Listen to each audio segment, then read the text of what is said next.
গরমে স্বস্তি দেবে কোন রঙের পোশাক?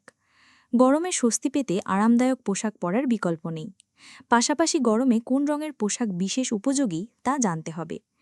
যদিও এই বিষয়ে তেমন মাথা ঘামান না অনেকেই, ফলে বাইরে বের হলে গরমে অতিষ্ঠ হয়ে উঠতে হয়। কিছু রঙের পোশাক পরলে শরীর ঠান্ডা থাকে ও গরমও কম লাগে।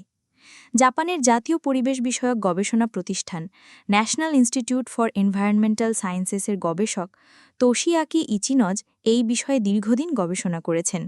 তার পর্যবেক্ষণ বলছে, সূর্যের উত্তাপে পোশাকের রং শরীরের তাপমাত্রা বাড়াতেও পারে, আবার তা কমাতেও পারে। গবেষণায় তিনি ৯টি ম্যানিকিনে ভিন্ন ভিন্ন রঙের পোলো শার্ট পরিয়ে সরাসরি রোদে রাখেন নির্দিষ্ট সময়ের জন্য। এসব রঙের মধ্যে ছিল সাদা, কালো, নীল, হলুদ, ধূসর, লাল এবং হালকা ও গাঢ় সবুজ। মাত্র ৫ মিনিট পর প্রতিটি রঙের পোশাকের উপরিভাগে জমা হওয়া তাপমাত্রা পরিমাপ করে যেসব তথ্য পাওয়া যায় তা বেশ চমৎপ্রদ। সবচেয়ে কম তাপ শোষণ করে সাদা রঙের কাপড়। এ তথ্য নতুন নয়, কিন্তু অবাক করে হলুদ, ধূসর ও লাল রঙের ফলাফল।